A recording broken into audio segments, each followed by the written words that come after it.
Good morning, everybody. You're welcome to Ask the Pediatrician's Live. My name is Vera James, and today we have another episode of Ask the Pediatrician's Live. Recently, we started taking our open house on the last Saturday of every month, and so that's what we have today. Um, Being the last Saturday of this month, we'll be having our open house. Dr. Boyede is here today, and she'll be taking us through this session. Now, this is what open house is about. You come in, you ask any questions whatsoever, whatever question you have, as long as it is medical and it is for your child. So, because we are Ask the Pediatricians, and so what we do basically is to give responses, to give advice, to educate mothers and fathers on child health related issues. So today, you're welcome. Please invite your friends. Please share our video. Go on the bottom of your page, and then you see share video. Invite your friends. Share it on your private wall. Share it in any group that you are in and that allows for such. So let's welcome Dr. Boyede. Dr. Boyede, good morning, ma'am. Good morning, Vera. Good morning, everyone. It's a pleasure to be here this morning. Thank you so much for joining us. I hope it's a wonderful Saturday, and it's a pleasure to be here on ACP Live, the open house edition for 2019 January, the very first one. So you're all welcome this morning. Thank you, Vera. Thank you, everyone, for coming. Okay. So yes, this is Ask the Pediatricians Live again, ATP Live. So we're opening the floor right now. We really don't have a topic for today because that's what Dr. Boyede just explained. We don't have a topic for today. We open one Saturday in a month so that we allow mothers, fathers ask any questions that relate to their child's health. So do we have people already here? Good. We have viewers already. You're welcome. Share the video, invite your friends, and we have just 1 hour for this show. So it's important that we start asking our questions as early as possible. And it's also important that you invite your friends to join us now so that sometimes we find out that at the end of the show, like 20 minutes to the end of the show, we start having too many questions and we may be unable to attend to everyone. So please ask your questions as we progress. Okay, Dr. Boyede, is there anything you want to say before questions start coming in? Okay, just to say thank you everyone for being part of Ask the Pediatricians Foundation. We're looking forward to a very great year, and due to your request and popular demand, we've been able to extend Ask the Pediatrician Foundation, and we have ATP chapters in virtually all the states now. So for those of you that have been asking, when is ATP coming to my state? When is ATP coming to my state? I want you to watch out that we're going to have ATP in the ATP is already in your state, and we're going to have an outreach in your state very soon. So if you're interested in being part of ATP, there are many ways you can be part of ATP. Number one, of course, to be our Facebook member, ask your questions, and that's one level, just a general member. But you can also be a volunteer for ATP. So whether you're a healthcare professional or whether you are a non-medical professional, there are many ways you can volunteer for ATP so that in your state you can join our ATP chapter and can be part of the outreaches that we're going to be doing there. We're going to reach all the states in Nigeria this year. So you want to be part of that, you're more than welcome to join us. And we also look forward to doing a lot more for our children. And so if you also want to be part of ATP, you can also give us financially. And so those are the various ways you can participate. Or you are a corporate body, or you are even a business owner, you can advertise on all our platforms, on ATP Live, on all our programs. You can be part of it, and you can also link us with corporate bodies that can sponsor our programs. So while we're waiting for your question, okay, I can see many of you saying good morning. Morenike is here. And Rachel is here. Thank you so much for joining us. So you're all welcome to ATP Live. So ask your questions, and we'll be very happy uh, to answer them. Okay, so you're welcome to ATP Live this morning. All right. Thank you so much, Dr. Boyede. All right. I think moderators, please help go on the watch party. I can see a few questions there, so we can start right about now. Okay, Dr. Boyede, we have a question from Muinat Akim or Mosonya. She's saying, good morning and well done, Maz. Should fruit purees be diluted for 6-month babies as juice? I think if it is puree, so I guess you are thinking of something like apple, like banana, and those type. There's really no need for them to be diluted. But if you are giving the only one that we like to ask mothers to dilute are things like orange juice, because it's a little bit acidic, and so when you are just starting, we want you to kind of dilute it a little bit so that it's just reduce the concentration of the acid in the tummy. But if you are making like banana or apple puree, or you're making it with a cereal, then there's really no need for you to dilute it. Muina and Akim, I hope that answers your questions. Yeah, I think that's Thank you for that. So Vera, I would just suggest that if you have access to the question on the web, just ask them. The only challenge is that we're going to screen them on the live. We can take the question, but you won't be able to see us post it, because we can only post on the video the question that is dropped directly as comments on the video. Okay, our moderators I'm sure they'll be working on that now. But let's just take Ngozi Anoike Oketi. She says, good morning. I have a baby of 3 weeks and I'm taking Moduretiq and amlodipine drugs. Hope it will not affect my baby. That's what she's asking. Yeah, but actually you should have had that conversation with your physician. I assume you have hypertension, and because most of those medication you're taking are antihypertensive medication. Also, there are antihypertensive medication that are compatible with breastfeeding. Generally, for me, Moduretiq, because it's a diuretic, may be difficult because it may affect your breast milk production per se. It's not as much as the medication even affecting the baby as to the fact that it can affect your production of breast milk. So for me, I would really prefer if you have a conversation with your physician so that they can look at other options and consider what is the best for you. So you need to see your physician, and between your physician and your pediatrician, they can decide what is the best option for you in that situation, because definitely some of those medications can affect your breast milk production and can affect your baby. So we have to weigh the option between what is the control of your blood pressure like and all that. Those are the information that we really need to make sense while we are making the decision. Okay. Yeah. Thank you, Dr. Boyede. Another one from Stella Adejo Ude. She says, my question is, what causes stomach ache in children? I've taken them, ages 9 and 7, for a series of culture tests, but everything seems okay, but they keep complaining of stomach ache. I'm not sure what you mean by culture test. Okay, let me just start by saying that there are so many causes of stomach pain in children, ranging from no cause. There's actually nothing wrong with them, with what we call functional abdominal pain. In other words, there's really nothing wrong.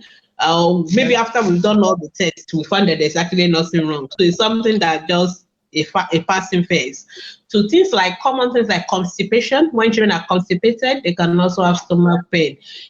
Sometimes when children have worm infestation, if it's heavy and all that, it can also cause stomach pain. So then we can go to things that are very sinister, things that are very serious causes, like if there are intestinal obstruction, intussusception, things like that. There are so many causes, even things like food intolerance, food allergy, so many things that can cause pain in children, Pepsi causes disease. So there are so many causes. So like you rightly said, I don't know why it's only culture tests they are doing for your baby, for your children, but it's better you see if you are really worried, if you really think this, and even things like children can also have what we call psychological abdominal pain.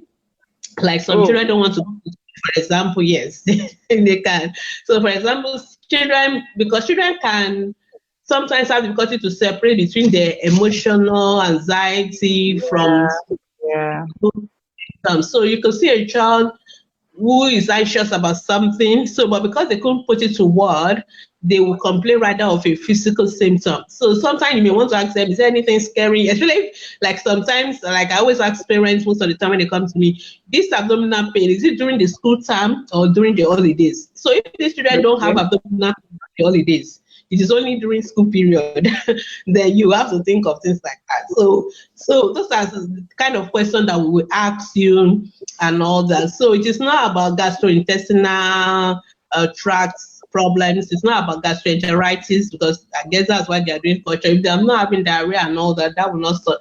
They can, if there's diarrhea and all that, that may suggest gastroenteritis. So the bottom line is if you are really, really worried about it, usually then you really need to see a pediatrician, preferably what we call a pediatric gastroenterologist, so that they can assess your baby. They can do more investigation. They can do things like endoscopy. They can do so many things else apart from just culture. That culture sounds like what maybe a first level healthcare professional would do, and then they will be able to know that there's actually a problem or there's not a problem. So I would advise that you see one. Okay. All All right, right. Vera, we Thank you. have now on Question. Okay, good. on the on the video itself. I don't know whether you can see them. I'm trying to post them on. Okay, I can't see any yet. Okay. So Ahmed, Miriam, Hadiba, I think there's a lag between our uh, posting the question and use them showing up. So as not to waste time, Okay. I'll read the ones on the video and then Okay, you right. can read the one.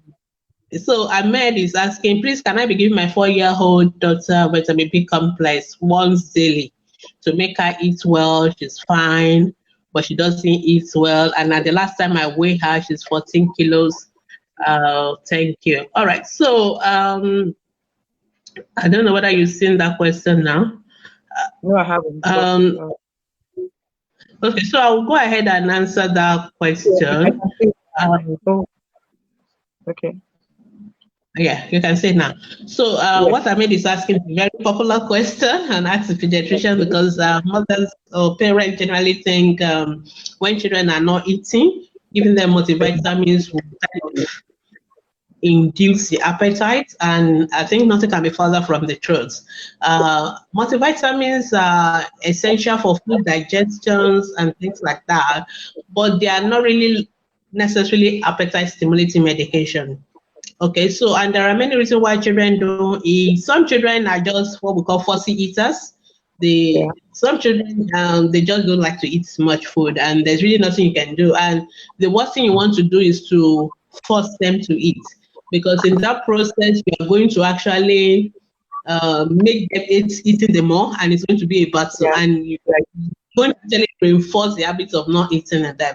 So what you need to do, the most important is that your child healthy is the weight healthy. For a 4-year-old child, 14 kilos is not too bad a weight. We expect it to be about 16 kilos, but 14 is not too bad. So I personally am not so worried about your daughter. Just watch her and just give her. Sometimes for those kind of children, you may actually have to give them more of what they like. So Yeah. instead of trying to force them to eat what they don't like, just let her eat more of what she likes. Though, of course, I'm not talking about junk now. I'm talking about real food. You encourage her to eat more, then at the same time, you also model for her. So don't force them to eat, but you eat in front of her, eat together as a family, so that Yeah. she can just think maybe what you are eating is better, then they want to copy you. So those are some of the strategies we recommend, but don't force them. Giving them multivitamin, there's nothing wrong with giving multivitamins, but if you are giving with a mindset that is going to make her eat better, and if she doesn't eat better, then you get disappointed. So that's why I'm trying to let you know that multivitamin is not the solution for children eating and all that. So I hope that's answer your question. In line with that question, there's something that people usually say. I don't know how true that is. That okay, when you hear complaints of a child not eating well, you now feel that probably one of the parents do not eat well as well. So maybe it's just like an hereditary thing. Is that true? Well, maybe. I don't know. I've not really done much research into it, but there are some things that tend to run in certain families. So I'm not so sure whether being a fussy eater is something that runs in family, but sometimes children actually go through those phases where sometimes they don't like to eat. Then they get again to another phase where they're actually eating so much. So sometimes just a phase thing. And the most important thing for us as pediatricians is that the child is healthy. And I always say mothers, children don't starve. Usually let me just qualify by saying most children don't starve, except for children who have neurological damage or something. So children will always eat when they are hungry. They may not eat as much as what you think they should eat. They may not eat as often as you think they should eat. But if they are eating enough to maintain their good weights and maintain good the growth and development, I will not worry about them. Okay, so but the worst thing that parents can do is to force children to eat, because that's what most people do, and that always leads to problem, because that is you make them develop what we call food aversion. And there are actually some children that actually have a condition which we call avoidant restrictive food intake. But usually those tend to occur in certain settings. But that is a different. But majority of children that are otherwise well, it's not as if they don't eat at all, but that they don't eat as much as their parents want them to eat. And I think most of us Nigerian mothers and African, we like children to eat, big. We want children to be big. And then when they become adults, then you want them to lose all the weight. So it's always a dilemma for me. If the child is healthy, if the child is eating, so for children who have the kind of food disorder, those ones, they don't eat at all. They may actually not eat at all. The sight of food will nauseate them. This is not like a child who eats a little but not eating much. This is a child who will gag on food, who will vomit. That is now something that requires an intervention by usually doctor, psychologists. But a child, maybe because the child wants to eat more of plantain, doesn't want to eat he wants to eat beans, doesn't want to eat rice. Maybe it's not eating. It will not finish the whole plate that you give, but will eat maybe half of it. Those children, you don't need to force them. You just keep encouraging them to eat that. Then whatever you think the child is the favorite, don't struggle with them. Just let them eat that one much. Then you gradually introduce new things, and you also model it to them. Eat together as a family. Let them not see feeding time as punishment. So I hope that is those are the things I'm trying to say. Okay. All right. Thank you very much, Dr. Boyede. Okay, this is another question from Olagunju Okoyemi or Yerinde. Says, please, I'm worried too. For the past 2 weeks, my 5-month baby poo has been melon color. I tried improving his meals, but he eats and plays much. I think he's talking about the stool of a 5-month-old baby. So Olayemi, is your baby on exclusive breastfeeding? Because if your baby is on exclusive breastfeeding, melon colored or melon texture of stool is absolutely normal. There's nothing wrong with that. So that's another thing. Mothers need to know what is normal from what is abnormal. Sometimes we tend to, there are some things that are normal, but there's nothing wrong with that. So Okpayemi, you need to answer that question for me so that I can give you an answer. So if your baby is on exclusive breastfeeding, I would say that is still within normal, so you don't need to worry about it. So as long as it's not watery, what we are talking about is watery stool, and if the stool is watery, is foul smelling, or there's blood in the stools, those are the things that will worry me as a pediatrician. But if the color is just melon color or is semi-formed, especially for babies on breastfeeding, then I'm not going to worry about that. Okay. All right. Thank you so much, Dr. Boyede. Hope Ozioma. Good morning, doctors. What could be the cause of mucus in children's poo? Okay, how old is the baby? That's another question. So sometimes I need to let mothers know that when you ask questions, that it's a very few questions that we can just give like a generic General, answers. Yeah, yeah, we always need more information. I'm so sorry about that. That's why sometimes it's like that's why sometimes we tell you some things we don't even bother to answer because you really need to see a yeah, doctor because we may need to sit you down and ask you like maybe 20, 30, 40, 50 questions before we can answer them, true. give you an answer. So mucus in a stool, for example, some babies it depends on, the mother worries too much about even just a minor slimy of the stool, they worry about it, which may not be normal, which is perfectly normal because the lining of the intestine actually has some what we call mucus lining. So sometimes part of it is also shared in the stool. But if a baby is now passing only frank mucus or there's blood with the mucus, then we begin to worry. Is there an infection going on in that baby and all that? So that's what I'm trying to say. So we need more information. So if baby is otherwise healthy, the baby stool is normal, it's just a little mucus in the stool, but the baby is healthy, the baby no blood, no watery stool, nothing else, I will not worry about that at all. I will not say it's anything. Sometimes it could even be related to some of the kind of diet the baby has eaten and all that. But if the baby is really having it's just the mucus alone that is passed, or there's blood in the mucus, with the mucus or the stools are watery, the baby is having fever, then that's when I will say, okay, this kind of baby you need to take to see a pediatrician. All right. Okay. That's very clear, Dr. Doide. Thank you.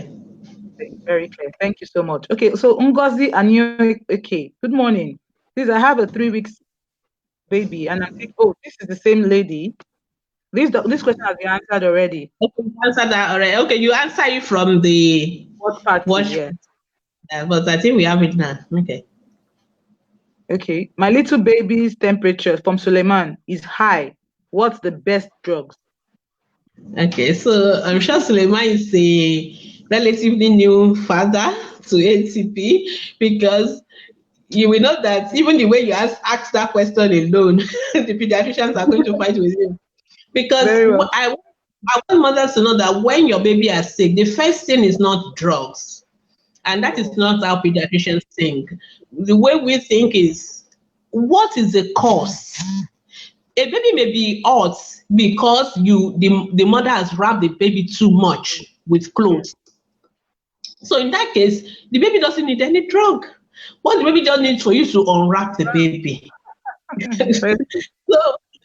I've written a memo before. I think I need to refresh that memo.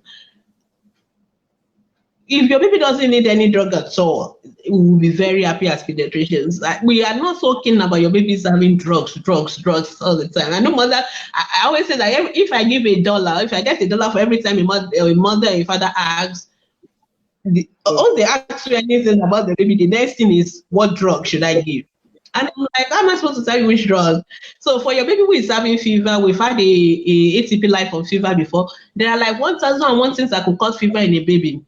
Things that are not diseases, like I just gave example of the baby being overwrapped, or even like sometimes the weather is too hot or something. Sometimes the babies are dehydrated, they can actually have fever, but sometimes it could be due to other diseases.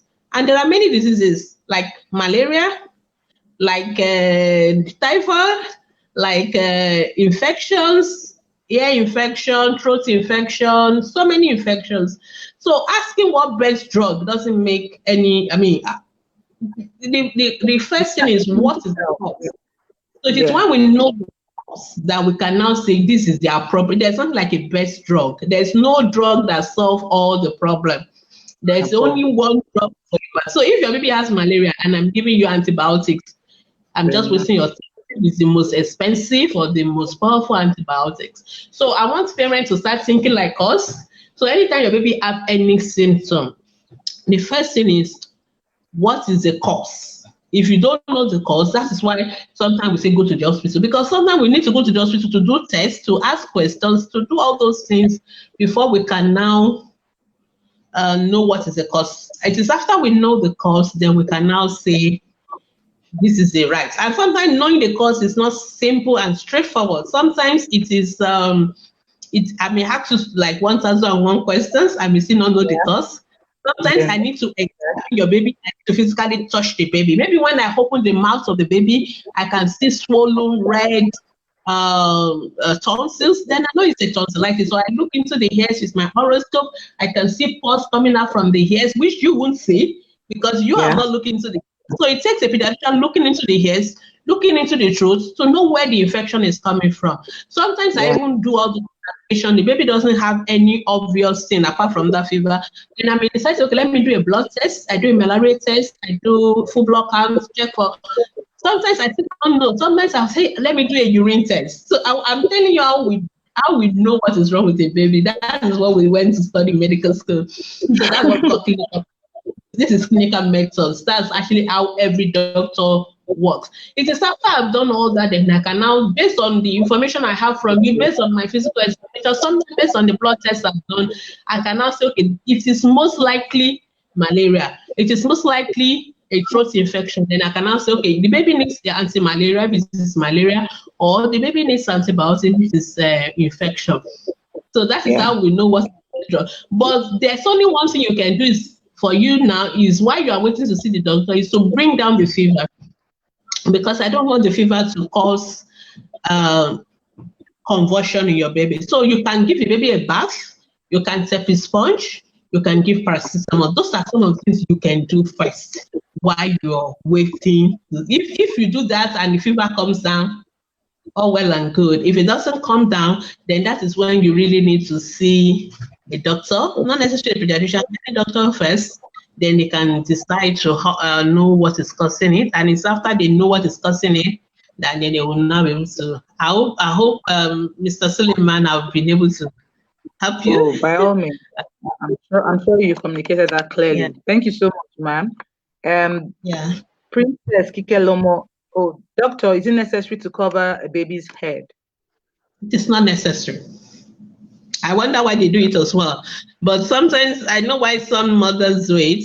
So if your baby is small, the weather is cold, because baby can easily lose heat a lot from their head and all that, because their body surface area is large compared to their size. So they don't have fat and all that. So they can easily lose heat. So you can cover the head, you can wear gloves if you think the weather is cold and you are worried baby may lose it. But sometimes even in the hot, sunny Nigerian weather, mothers still cover head, still put socks, still put mittens, and then they will not say my baby has fever. Why would the baby have fever? Because the baby everywhere is covered. Okay. So it is not necessary. There's no law that says you should cover baby. We only do that when we are worried about cold.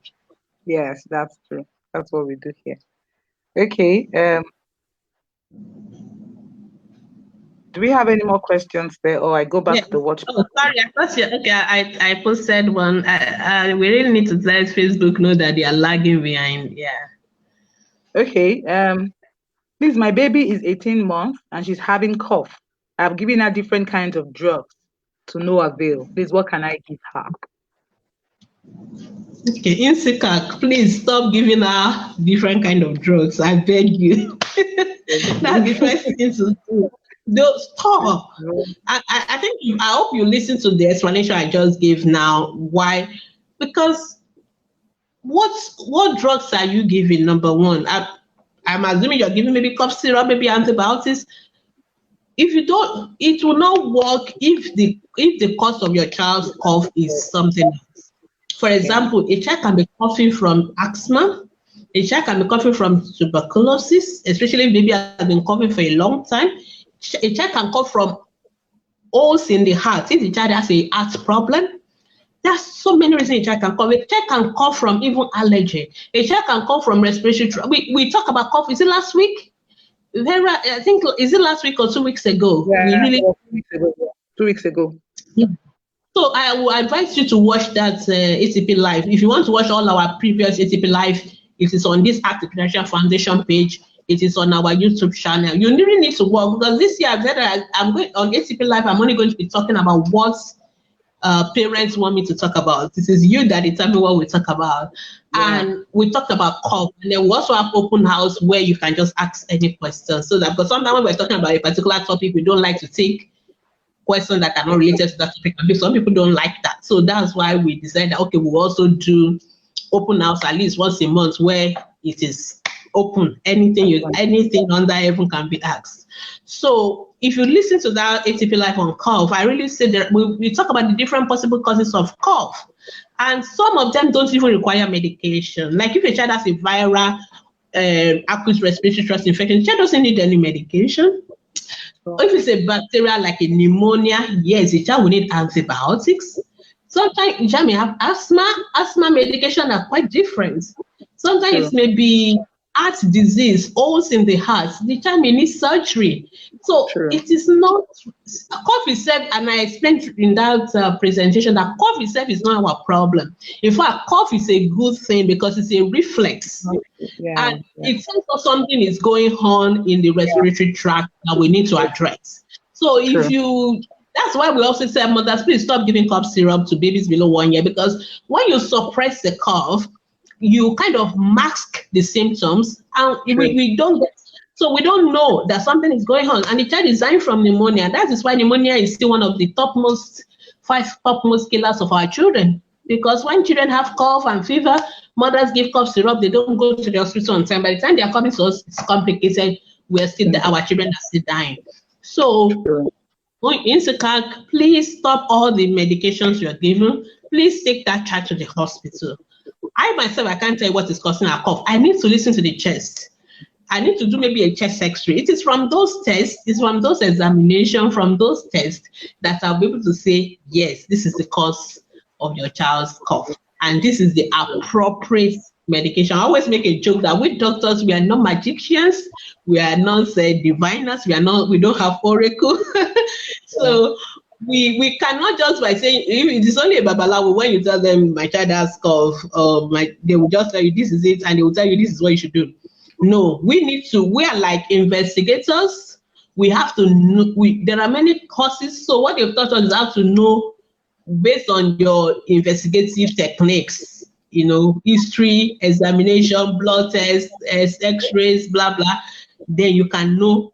Sometimes even after doing the basic test, we're still not sure. Sometimes we have to go to advanced tests. Sometimes we are not even sure at the end of it. We don't say, okay, let's do trial. Let's try this one first. This is most likely based on the age of the child, based on this, based on that. That is what we do. And it is how we're able to help you. So I would just say, please, it's one of the reasons we always say go to the hospital. I know mothers don't like me saying that, but sometimes it's the best answer. Because it is after you go to the hospital, we can do all these things I said, and then we'll be able to help your child. Okay, I think we've answered this other question as well. Yes, we have. Yeah. Okay, I think the person is giving us more information now. Okay, yeah, she says she's on exclusive breastfeeding, I think. Okay, are we taking this one? Yeah, well, she's giving us more information.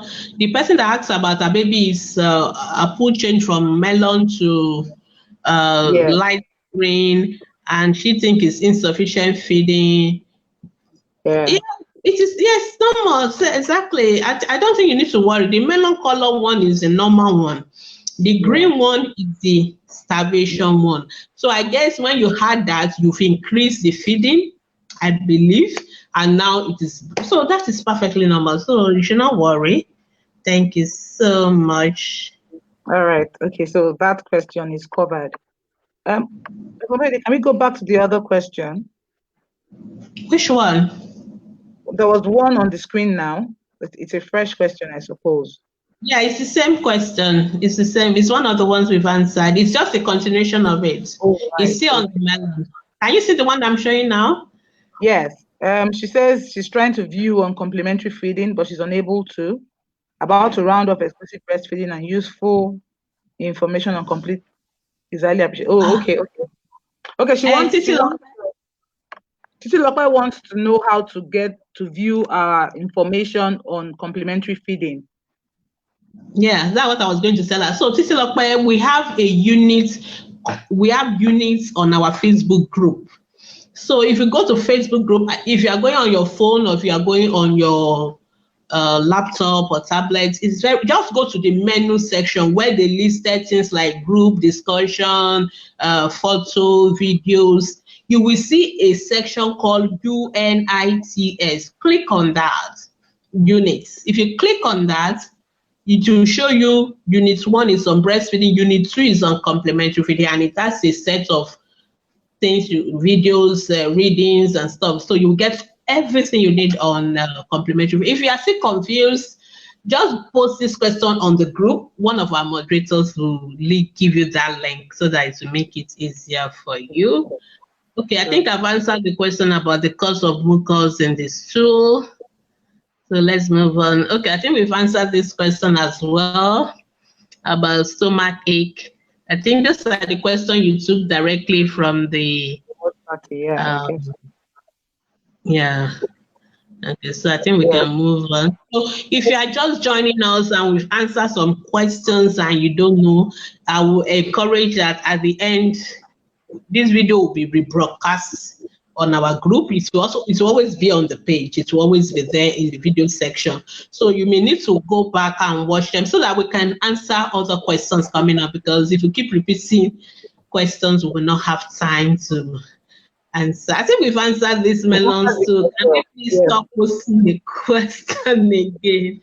And I think we've answered our moderators need to help us with making sure we don't have repeated questions.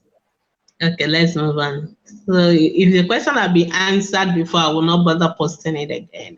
Yeah. Laura, can you see the next one? Not yet. Taking some time to load. Okay. So Olabikpe Kehinde is asking, good morning, please. My sister's son do not like to eat fish, do not like to eat meat or fish, only cook egg. Is it okay? Why not? It's okay. So as long as the child is getting protein, so egg is good. Egg has a good source of protein. But I will encourage you to, there are many ways you can get around giving a child the fish and the meat. So you can hide them in your food. So for example, you can, when you're making, I don't know whether the child eats porridge or things like that, you can actually blend your meat, blend the chicken, like a puree, and then you use it to cook the food. The child will not know where the meat or the chicken is going to eat it. So you can try that. Those are ways to make sure the child gets protein. Get protein. Yeah, and also plant protein, beans, and all the rest are also good. The soya, they are also very good source of protein. So it's not only meat and fish, but I've told you how to. It's very easy to hide meat and fish in food for children, and they wouldn't even know they're eating it. Like if you are making your egusi soup, you shred the fish into those egusi or into the ewedu. The children will be eating it; they won't even know they are eating anything. So that's. Yeah. Can you see the next question, Vera? Yeah, but it's a question that has been attended to before. Okay, yeah. So there's no reason to cover the child's head. I don't know why. So. Okay. Emilia Amaka Uguja. How long does it take to a swollen vaccination spot to dissolve, having been applying ice block? Okay, that question is a little bit hard to answer because there's no hard and fast rules. Number one, it depends on when you start applying the ice block. So when the intramuscular vaccines into the muscle, there's some bleeding. So it is those bleeding that is causing the swelling. So what your ice block is doing basically is has nothing to do with the swelling. The ice block is trying to stop the bleeding. The ice, the temperature kind of constricts the blood vessels so that the blood they don't keep bleeding. You understand the point? So that is what it's doing. So, but the bleeding that has already occurred before Yeah. you start applying, Ice they will be block. there. They will True. gather together. Those are the things that form that swelling. But because there's no more swelling and all that, they will not get infected. What the body now does is to absorb them into and resolve it. So as long as all those things happen, the body does it to clear out the blood that has already gathered, and the ice block is preventing more blood being released. So as long as that is happening, you don't need to worry. So sometimes the blood may become, it may not clear on time. It will form what we call like I don't want to use medical jargons, but it will form like a small swelling, but it's hard. It's not painful. It's Yeah. not painful. It's not warm to touch. It's not red. It's not bringing out pus. In that case, just leave it alone. The body will clear it out. It's just like, when children have what they call, when they have swelling on their head, they have this bump on their head when they hit their head. Heard of something Sometimes before. it takes a while for that bump to resolve, but it Yes. doesn't do anything to them. It's just the same process. Now, what we Sure. worry about is that bleeding, getting infected. It is when it gets infected that is the problem. So the swelling itself is not the problem. As long as it's not paining the child, as long as it is not red, as long as it is not hot when you touch it, that is a normal swelling, and the body will eventually take care of it. But if you don't do anything on time and it gets infected, it will be very big, it will be very shiny. Sometimes it will start changing color. You see this red. Sometimes it could change to, it's as if it's going to have pus. That means it Yeah. has turned into what we call a cellulitis, or sometimes an abscess. In that Yeah. case, that child will require antibiotics. That's because it is not just the bleeding now, the bleeding has become infected with bacteria. So there's infection, and that one requires antibiotics. Sometimes, if it's turned into an abscess, we need to go and cut it open and allow the pus to come out. So what we want not to happen is that we don't want it to become a cellulitis. We don't want it to become an abscess. So once you start applying your ice block, you are kind of cutting that process from going on, from progressing. But if a swelling has happened before you started your own process, it will be there, but the body will clear it. So you don't need to do anything about it. And I don't think you need to worry about how long it takes. It doesn't do anything to your baby. Okay, so most of the questions I'm seeing now are some of the old questions, but I'm seeing one now on BCG. Okay, somebody is just giving us a shout out. Okay. Thank you, Adisa additional. Okay, I can see another question. Okay, there's one from Amaka Afala. Yeah, she says, please, on BCG, I did a bachelor's test which was negative. Yeah. We took the BCG on Thursday and is 7 months now. How long will it take before it will scar, or for me to know that it's reactive now? 6 weeks. We usually expect it start to form in 6 weeks. So since you just took it on Thursday, yeah, you can relax. It takes 6 weeks. Okay, I think it's the same question. All right, so Amaka, just wait for 6 weeks, eh?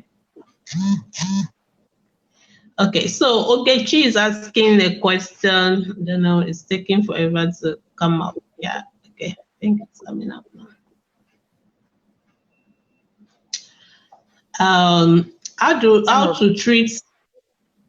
Yeah, can you say it? Yes. Ogechi Uju Ozermelam. How to treat my son of 2 cough? Okay, how to treat my son of 2 cough and catarrh, since I have given Lonart, Osfix, and I was equally given Maldox vitamin C. Ogechi, Dr. Ogechi. Well done, no. Okay, please, can you just stop? Can you please stop what you're doing? It is wrong. I mean, this is what we preach against all the time. And I specifically am very not happy when you do it on children. Maybe if you do it on yourself, I don't mind. But please stop self-medicating children. It's so your baby has cough and catarrh. You've given Nonat, which is an anti-malaria. You've given Osefix. Osefix is a very powerful antibiotic. Most pediatricians will not prescribe Osefix as a first antibiotic for children. You've given Mardos, which is anti-malaria like Fancida. We hope your baby doesn't react to sulfur drugs. So why are you still asking us how to treat the baby? Because you pretend your baby, obviously. Because I am assuming that the baby is not getting better. So, like I said, I've done a ATP live on cough about 2 weeks ago. I think cough is one of the questions mothers like to ask a lot. That's why I think it's one of the first ATP live we did this year. So I will refer you back to watch that ATP live. But please stop all those medications, because all you even told me that your baby has cough and catarrh. Your baby didn't have fever. You didn't tell whether your baby is has fast breathing. You didn't tell whether your baby has any other symptoms. So your baby doesn't seem to have symptoms of malaria. You can correct us if you have. You can give us more information. So why are you giving Lonart? Why are you giving mothers? And you didn't tell us how old your son. I think, is it 2 years, 2 months, 2 days? You always need 2 weeks. You need to always be specific when you're talking to us about how old your children is, because we really need to know. So cough and catarrh without fever, most of them are viral. They don't require any medication. So, or there could be other reasons, which I just explained. I'm sure you've been watching. If you have not been watching, I've already explained why there are many causes of cough and fever. So please, about catarrh, once there's catarrh, we always suspect a viral infection. I would really prefer, and then please, mothers, once you started doing your own first aid, I don't want to call it self-medication now, well, self-medication, and you are not seeing response, please stop and go and see the professionals. I mean, that is a sensible thing. I don't know how many of us try to fix our cars all the time. I mean, you try a little bit, but if your car does, if after you try your manipulation, even by the roadside, most of you are ringing your mechanic to come and have a look. So how much more something about the health? How much more children? This 2019, let's change. Let's make a commitment. Let me not call it covenant. Let's make a commitment not to self-medicate. Get informed. That's why you have ATP, and ATP has something nice coming for you now, so that you can get your question very easily. You will soon hear about it. So be part of us so that you can learn first. You don't have to learn when your children are sick. You can learn against before they even become sick. I actually did our group discussion. First thing we did in the year is how do we keep our children healthy in 2019? Before, our goal, our desire is that the children are well. We don't want them to be sick at all. We don't even want to treat them. I'm telling you, pediatricians, we are happy when the children are well. We don't need the children coming to the hospital to make money. We make money even when they are not sick. So that is how wonderful and blessed we are. So we really don't like working hard at treating children. We prefer they are not sick. I prefer talking to you about health promotion and things like that. So, get information. Once your child is not better in 2-3 days or whatever first aid you think you are doing, please take the child to the hospital. And we've talked about it. I know some people tell me hospitals are expensive, some people have had bad experience, but we cannot throw away the baby with the bath water now. We just have to use the hospital. So, and for those of you in Lagos, the government is bringing health insurance. Sometimes this health insurance, they are not as expensive as you think they are. You just need to pay a little price. A lot of them being available now. But even if you don't have the money to come out, they will still see the child. Even they may just write the drug for you to go and buy.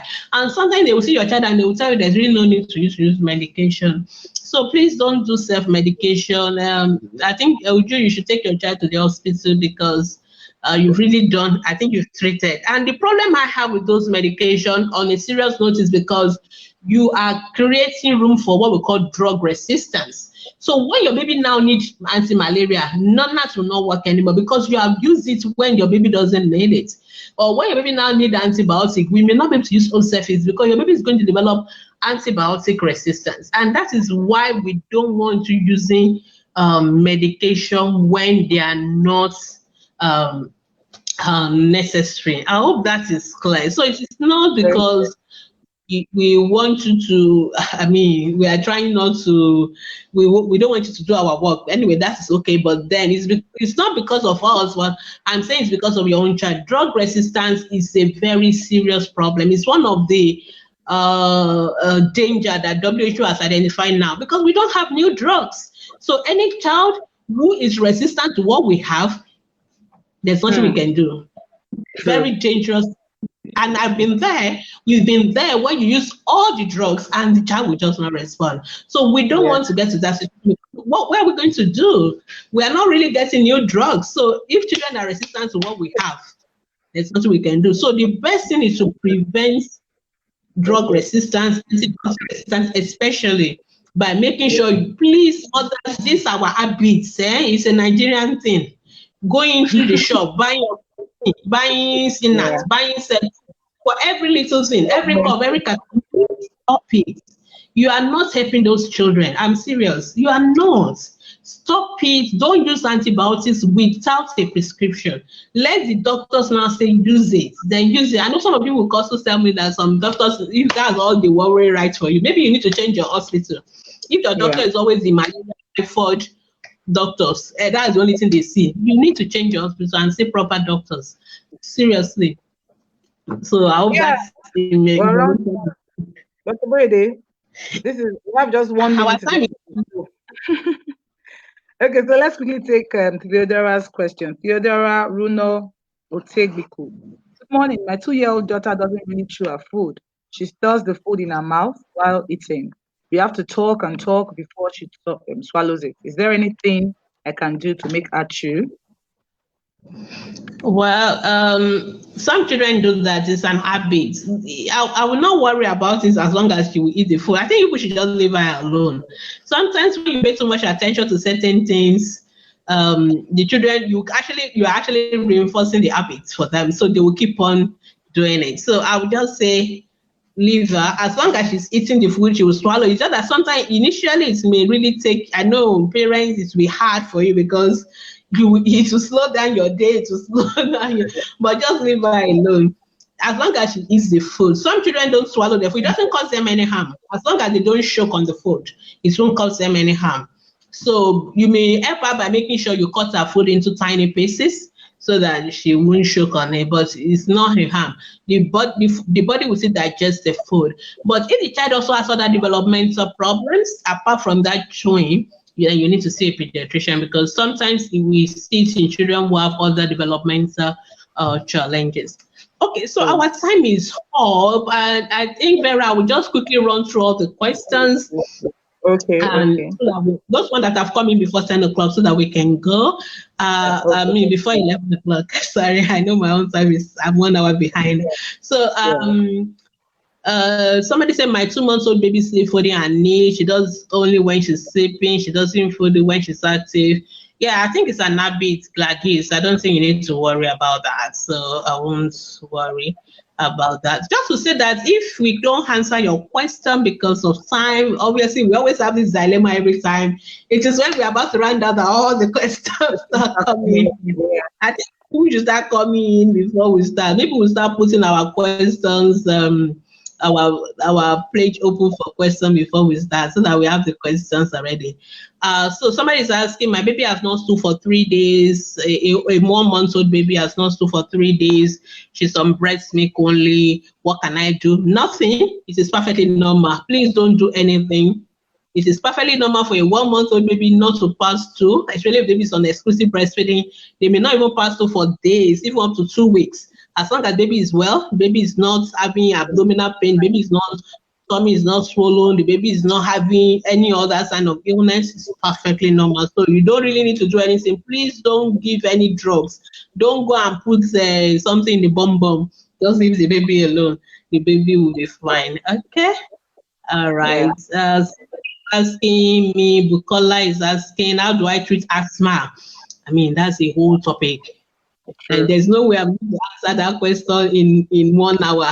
So, but if you go to our Facebook group, If you put Yeah. this question there, somebody will put you a link to our group discussion on asthma, then you can Yeah. see. So we see. You can also watch that ATP Live on Curve. I think I mentioned a little bit about asthma treatments in that Curve as well. I mean, that's ATP Live. So you can watch that. So, but we have group discussion. We have file educational articles on asthma. So it's not something we can answer in 1 minute. And I think you really need to also make sure the child is registered with a asthma clinic for children, so that the child can control, the asthma control can be monitored, and they will give you that information. Please don't start doing it on your own, because Yeah. sometimes the reason why some children with asthma died is because the parents are not getting professional input on time, because one attack can be all it will take. And the earlier we start doing the right thing, the better. So I really, really, really say go to a pediatric hospital where they do asthma clinic. Almost all the teaching hospitals have asthma clinic for children, and some private general hospitals as well. Or you can see a pediatrician in private. Most of pediatricians will know how to handle asthma, and just for them to put the child on the right track, and then you can continue. Okay, somebody is asking, my baby was given P-Alaxin for malaria, appetite has reduced. Yes, that is normal. Number one, malaria itself will cause reduced appetite. The drug Yeah. side effects also cause reduced appetite. So there's nothing wrong with that. Just keep giving the child the little the child can take. Don't worry yourself. The sign that you know the child is out, the malaria is out, is that the appetite returns. You can give big complex with, I'm sure some doctors already gave you that with the food and with the medication anyway. But it is expected that children who are sick, not only malaria, most children who are sick will have poor appetite. And most of our drugs that we give to treat also cause poor appetite. So there's nothing wrong with that. So when the treatment has been completed, the sign that the child is getting better is that the appetite will come back. So don't worry. Um, Akimo Singh is asking, my baby, 12 days old, excretes more than 2 times before dawn and more than 3 times during the day. That is perfectly normal. Newborn babies exclusive breastfeed can pass to 8 to 12 times a day. As long as it's normal to, please don't worry, perfectly normal. They are not like you, so there's something wrong with them. So it is only you that does it once a day, but they can do it several times a day. Okay, Hope is asking, is it good to deworm children every 3 months? No, we recommend every 6 months. It doesn't cause any harm to do it if you want to do it every 3 months, but I think it's a waste of your medication. In other words, the drugs don't cause any harm to the children. If there's no worm, the drug comes out. If there's worm, it deals with it. But we usually recommend every 6 months. Some others do it every time so that they can't forget. As for every school term, depends on you. But what pediatrician recommends 6 months. Okay, I think I'm almost done. Lillian is saying navel pain. I think I answered that question about abdominal pain. There are so many causes of abdominal pain. If you really worry about it, something wrong. So sometimes like a child will only complain of it when he eats a little. Complains of navel pain anytime he eats a little big. I don't understand what you mean by a little big. I'm confused. So is it that the navel swell up, because that's a different ball game, or are you saying that when the child eats a little, it will complain of pain? So you may want to ask that question on our group. My Glory is asking, what can I add to what milk should be added to the prepared milk of my 8-month-old baby? So any age appropriate milk. So when you go to the market, they will always write the ages on the milk. So they will write 0 to 6 months, which we don't recommend. We recommend exclusive breastfeeding in the first 6 months. But there's 6 to 12 months, there's 1 to 2 years. So you can go for whatever is age appropriate for your baby. All right, Fumilala Ladele is asking, my 1 year, 6 months eats only the white side of the egg, but refuses to eat the yolk. Okay, yeah, some children are fussy. I've told you how to hide those things. So the egg, the white part is a protein, but the inside also contains a lot of other things that we really want the children to have, the yolk. So it would be nice for the child to eat everything. So you can, if you make pancake, for example, your baby is taking the whole egg in the pancake. So there are many ways you can still hide your egg. If you make it into the pap, mix it together, put milk, the child doesn't know the egg is full inside, he's eating it. So you must learn how to hide those things away. Okay. Yeah. Shabadia is asking, how often should I deworm the children? I'm sorry if it appears rushed because our time is up and I don't want to be like I didn't answer your questions. So that's why I'm running through all of them. Absolutely. Yeah, so we always run into this problem every time. Okay, so we recommend albendazole for deworming children. You can use Combatrin. There are many of them, but we usually recommend albendazole, and we recommend that you do it every 6 months. So for children 1 year, it is 200 milligram, and that's about 10 mils if you're using syrup. For children from 2 years and above and adults, it's the same dose.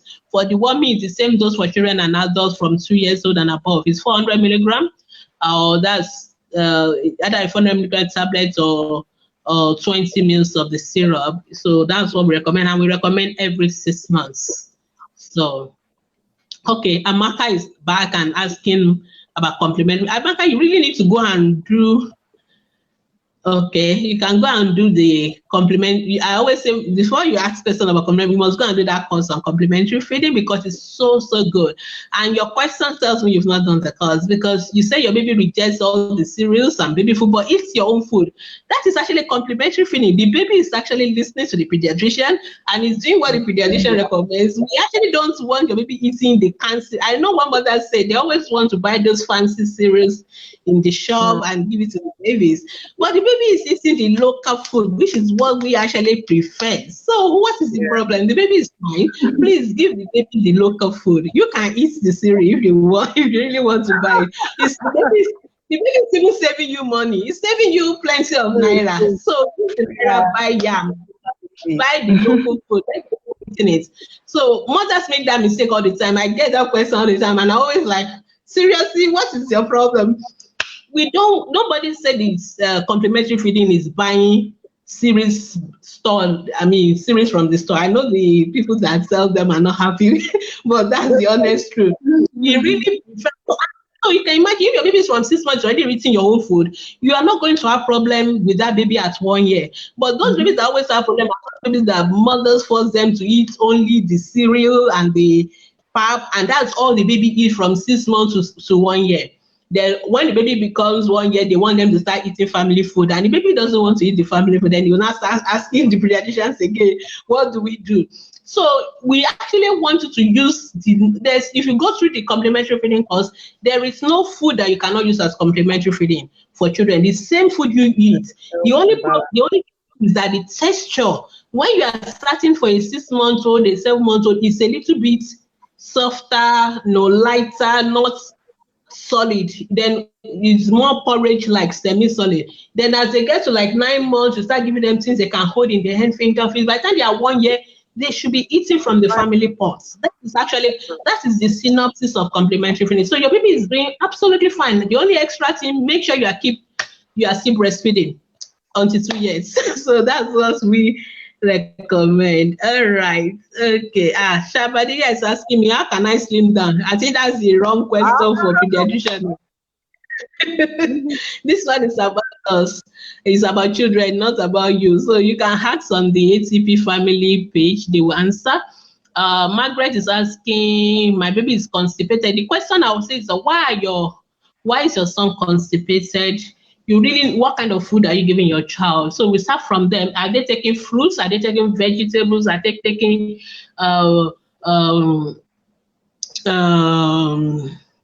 are they taking veggies? Are they taking fruits? Food that are rich in fiber?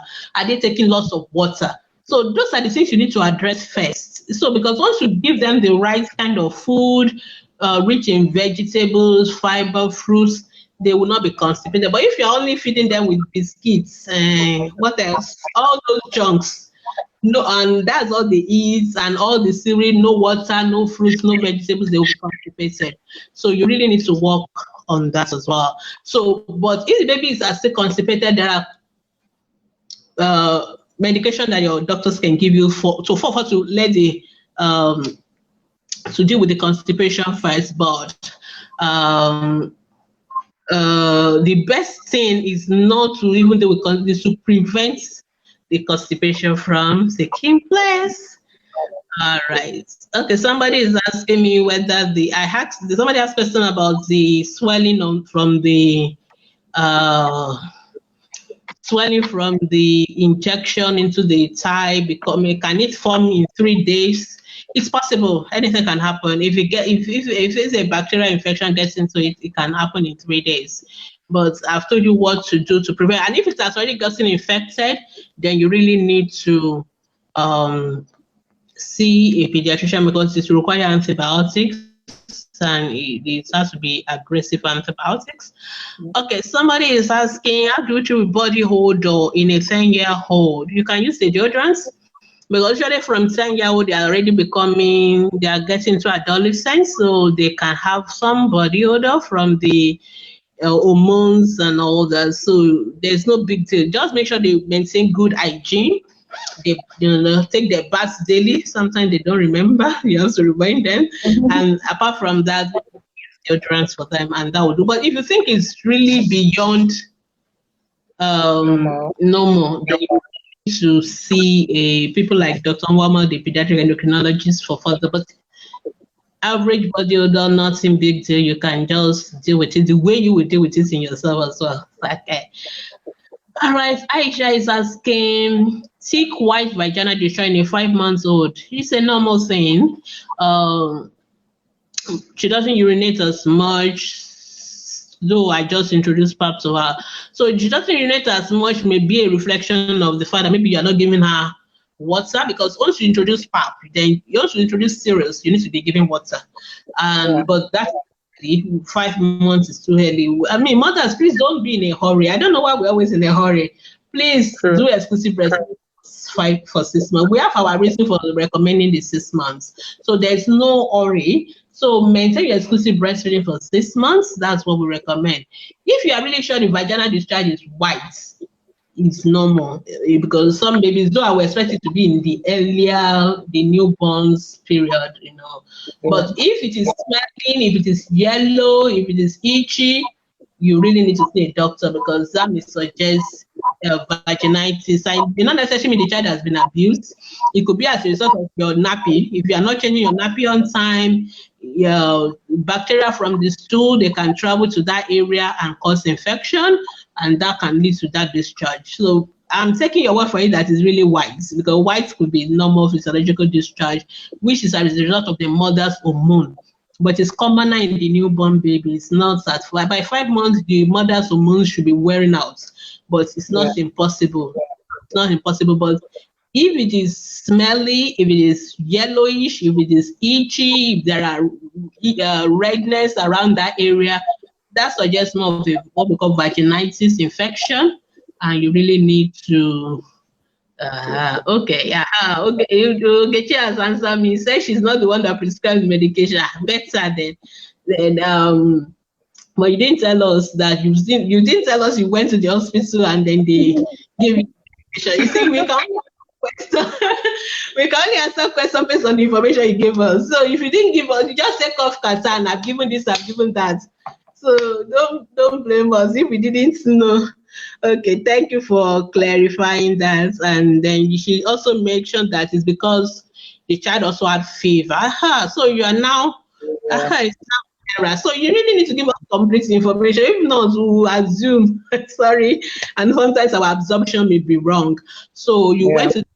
So what I always tell mother is that if you've been to the hospital, the doctor gave you a particular treatment and you are not yet happy, the child is not yet better, go back. That is what we call follow-up. Because, and I will tell you why it's important to do that, because sometimes when doctors are remember I've told you how we arrive at our diagnosis. Sometimes when we're even arriving at that diagnosis, we are not 100% sure. We may have a little 1, 2, 3 things that we think is possible cause. We call them differential diagnosis. So the doctor may decide to let me try the one I think is the most likely. So, and let me see whether the child will respond to that. So if the doctor start that one and the child doesn't respond, then the doctor may know that either I am wrong Or is it that, not that I'm wrong, but the treatment I'm giving may not work? Sometimes a particular treatment not work. Not because the treatment is wrong, it may work for me, but it may not work for Vera, for example. So what it means is that Vera needs a different treatment. It's the same condition, but she just not responding. That's how her body is. So it's normal. So, but the only way we know all that is if you come back to us and say, doctor, I've used the treatment and I'm not yet better, my baby's not yet better. Then doctor will say, okay. Or sometimes what we started with has changed. You know, maybe when you went to the doctor, it was only fever and cough and something has happened. For example, a child may have pneumonia, for example, and we started antibiotics. Now the pneumonia may have become complicated. Maybe there's now water or there's pus in the lungs. And when that happens, it means they need to take it out. So that is why follow-up is important. It's very, very important that parents get that information. And I think I'm actually going to do a whole series on follow-up. Why it's important to go to the hospital for follow-up, because with follow-up, that is only when the doctors will be able to know what to do. Okay, I'm not sure I will answer all the questions again. Our time is gone. And the question has many. Okay, what I would suggest is that if I have not answered your questions, I'm sorry, but you will agree with me that your questions came after the program should have ended at 10 o'clock. But no problem. You can go back to Ask the Pediatrician Facebook group and you can drop it. I'm very sure all our moderators will answer your questions. So please, but what we'll plead your indulgence to post it directly on the group, because we can't close the one under the video, but we will not be here to answer it. So, but if you put it on our group, Facebook group, somebody will answer the question and you have the answers. Because some of these questions are things we've answered several times. And so we don't want to go beyond 1 hour, we're already like 20 minutes beyond. But if you go to Facebook group, please post your question. We are there from Mondays to Saturdays. And we were there 24/6, we're always 24 hours online. And one of our moderators will post a response to your questions. We're very sorry that we won't be able to take all the questions because it's an open house, so their questions are so many, so we understand that. But we really want to thank you so much for joining us this morning. Thank you so much. Once again, we are very sorry for those of you that we can't take your question, but like I promised you, please just go to Facebook group, put it there, and somebody will answer you. I just think we need to go now. All right, thank you so much, Dr. Brody. Yeah, you've spent 1 hour 20 minutes already. That's 80 minutes. Thank you so much. We appreciate you. And I would say that this was an explosive one. You really did a very, very fantastic job. Thank you very much, Dr. Brady. God bless you. All right, we've come to the end of the show, and Dr. Brady has answered all of the questions that she could answer in 80 minutes. Would that, like she said, please go on our group wall or go on Facebook, search for Ask the Pediatrician. Then you will click on the joining. You'll be added into our group, and you can ask your questions. And you ask your questions on Mondays to Saturdays, because on Sundays we do not respond to questions. Please post your question on the group wall, and wait for a moderator to approve and attend to it. Thank you so much for joining us. We appreciate you. Bye-bye.